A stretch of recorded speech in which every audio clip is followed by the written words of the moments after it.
Artificial intelligence यानी AI दुनिया को तेजी से बदल रहा है और इसका एक बहुत ही दिलचस्प उपयोग है emotion recognition. Emotion reading AI, जिसे इमोशन एआई या अफेक्टिव कंप्यूटिंग भी कहा जाता है, मशीनों को इंसानी भावनाओं को समझने और उनकी व्याख्या करने की अनुमति देता है। इमोशन रीडिंग एआई इंसानी भावनाओं को समझने के लिए सोफिस्टिकेटेड एल्गोरिथम्स और डेटा एनालिसिस का उपयोग करता है। इसके पीछे एक प्रमुख तकनीक है चेहरे की पहचान। एआई सिस्टम्स चेहरे के भावों को पहचानने के लिए चेहरे की इमेजेस और वीडियोस का विश्लेषण कर सकते हैं। उदाहरण के लिए, एक मुस्कान अक्सर खुशी से जुड़ी होती है, जबकि भौहें चढ़ाना उदासी या क्रोध का संकेत हो सकता है।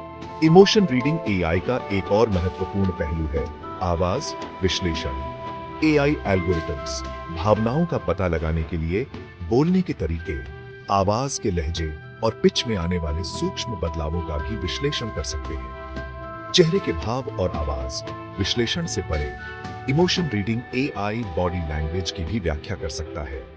एआई सिस्टम्स किसी व्यक्ति की भावनात्मक स्थिति के बारे में जानकारी प्राप्त करने के लिए पोस्चर, जेस्चर्स और यहां तक कि माइक्रो एक्सप्रेशंस का भी विश्लेषण कर सकते हैं। वीरेबल डिवाइसेस और सेंसर्स फिजियोलॉजिकल सिग्नल्स को ट्रैक कर सकते हैं और एआई एल्गोरिथम्स उस डेटा का विश्लेषण करके उन बदलावों का पता लगा सकते हैं जो तनाव, उत्साह या विश्राम जैसी भावनाओं को इंगित करते हैं। अंत में एआई सिस्टम विश्लेषण किए गए डेटा के आधार पर व्यक्ति की भावनात्मक स्थिति के बारे में भविष्यवाणी करता है।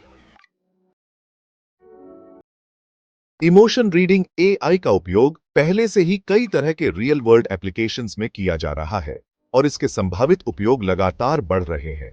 हेल्थ केयर में इमोशन रीडिंग एआई मानसिक स्वास्थ्य स्थितियों के निदान और उपचार में सहायता कर सकता है।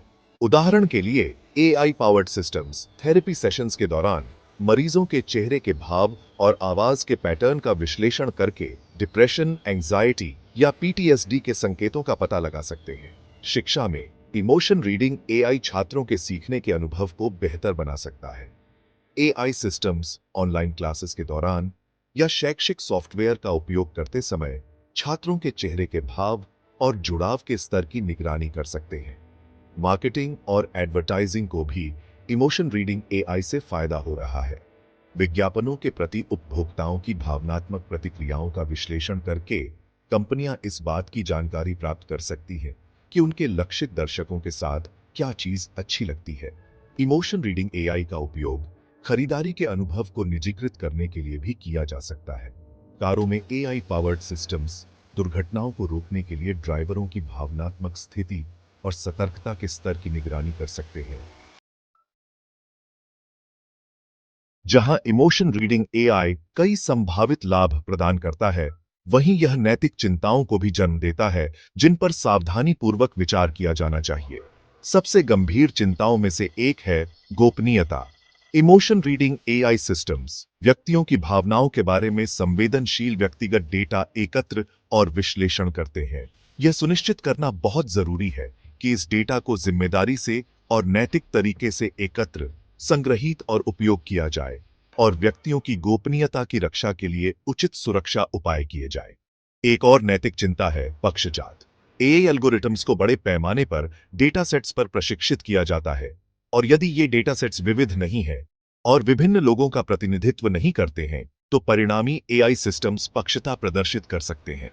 निर्णय लेने की प्रक्रियाओं में इमोशन रीडिंग एआई के उपयोग से और भी नैतिक विचार उठते हैं। इमोशन रीडिंग एआई का क्षेत्र तेजी से विकसित हो रहा है और इसका भविष्य संभावनाओं से भरा है।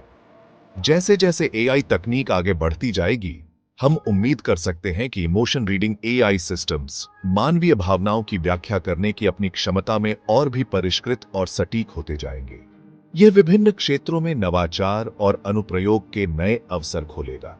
भविष्य के विकास का एक क्षेत्र है इमोशन रीडिंग एआई का अन्य तकनीकों, जैसे वर्चुअल रियलिटी और ऑगमेंटेड रियलिटी के साथ एकीकरण। इमोशन रीडिंग एआई के लिए एक और संभावित रास्ते है और अधिक व्यक्तिगत और सहानुभूतिपूर्ण एआई साथी या सहायक का विकास। हालांकि जैसे जैसे इमोशन रीडिंग एआई अधिक शक्तिशाली और व्यापक होता जाएगा, इसके उपयोग से संबंधित नैतिक चिंताओं को दूर करना आवश्यक होगा। अंत में, इमोशन रीडिंग एआई में हमारे जीवन के कई पहलुओं में क्रांति लाने की क्षमता है, हेल्थ केयर और शिक्षा से लेकर मार्केटिंग और मनोरंजन तक।